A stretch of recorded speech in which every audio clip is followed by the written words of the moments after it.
right, so the exercise today is we're gonna do some water testing on this old transom, because we intend on putting a liquid transom in here. The idea here is we're going to test it to make sure it will hold water, and we want to measure how much water that it will take to fill it. We want to know the volume. It's been revealed on a couple of internet sites that a couple of the manufacturers who sell liquid transom, they have calculators on their site to determine how much you need to buy. And if you do the same calculations on two different sites, you'll get different quantities. So we're going to actually calculate by putting 5 gallons of measured water from this bucket into this liquid, into this transom. The way that we did that is I went through on the bigger holes and I put a fiberglass patch on the inside. You can see my hand here. There's a fiberglass patch right there. And then on the smaller holes, we just put chop strand patch material in there. And you can see it expands beyond. I don't know if you can see, it's kind of bright out here. But you can see them, they go through the hole. They're not going to come out when we put water in there. And on the inside of this plug, which we have a regular plug in because we still have the grommet, on the inside there's a piece of foam propped against a piece of wood in the bilge that is going to hold the water in there. So let's go ahead and run this in here. Now, it's pretty hard to pour a bucket of water into a thin device like this, so we're going to use a siphon. You see we have a little siphon hose here. So let's go ahead and get this siphon going. All right. So the trick here is, I don't want to put my mouth on it. You just put all the hose in there, and you put your thumb on it, and I'm pulling the water up. So when you start your siphon, it'll go directly, just like that. Now, what we're looking for is any kind of leaks.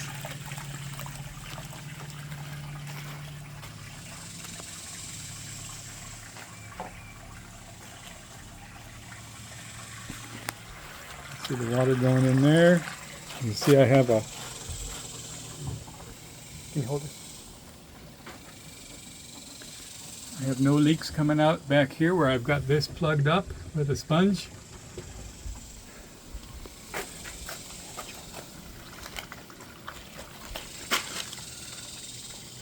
Where are we leaking?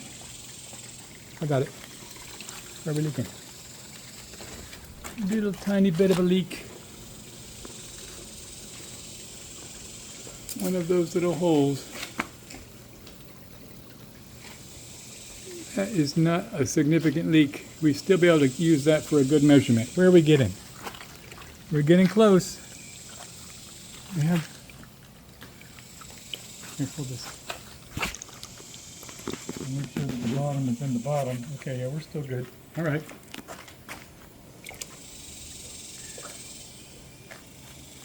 We still have water coming.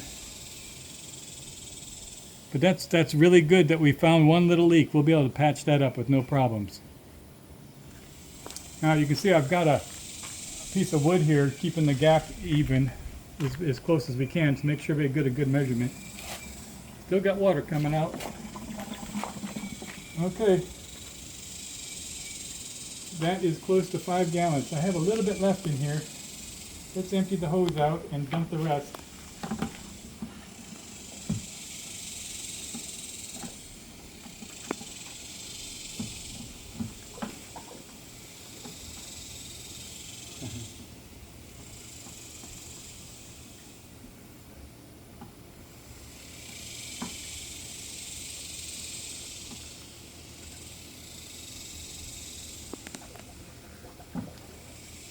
Okay, there's all the hose. Well, that lets us know about how far 5 gallons goes.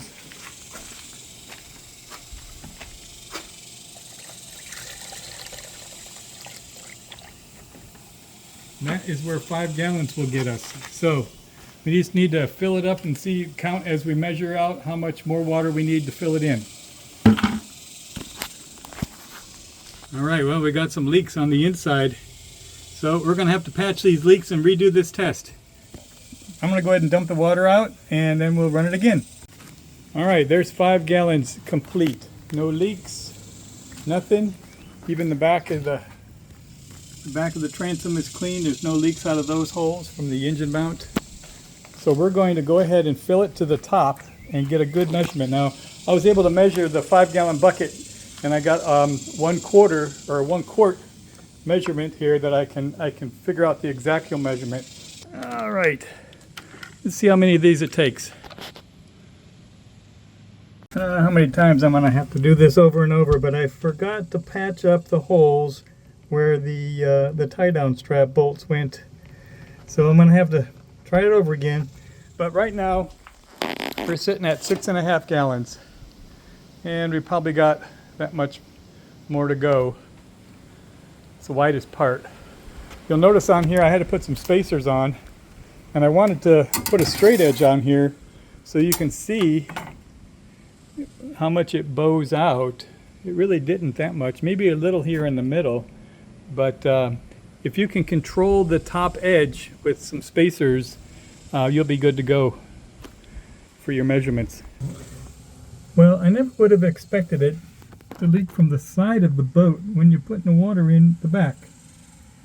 So obviously the transom has a void that goes well into the wall of the boat. But that's just really weird. Gonna have to grind that down and put some patch in there as well. That's just the weirdest freaking thing. No other patch, no other holes, but a couple of my little patch holes up here are losing. I have a little mark where I need to patch that one. I need to patch right up here. That one's leaking a little. But you know what? This is a great exercise. Because when you put that liquid transom in, you want to know where the holes are going to be. You don't want to be surprised by them. So, as tedious as this task is, I'm going to get it all patched, and we'll make a nice enclosure where we can actually capture this liquid transom. But my goodness, never would have expected the water to be coming from the side of the boat. I was looking at the flat surfaces. All right, let's get this drained before we fill the bilge. Okay, measured at 6 3/4 gallons. I was able to fill this thing up. But that kind of revealed another thing. When we end up pouring this, we got to make sure that the back of the transom is absolutely level, because it started coming out on this end as well. We do still have a just a trickle on some of these patches in here. There's still trickling.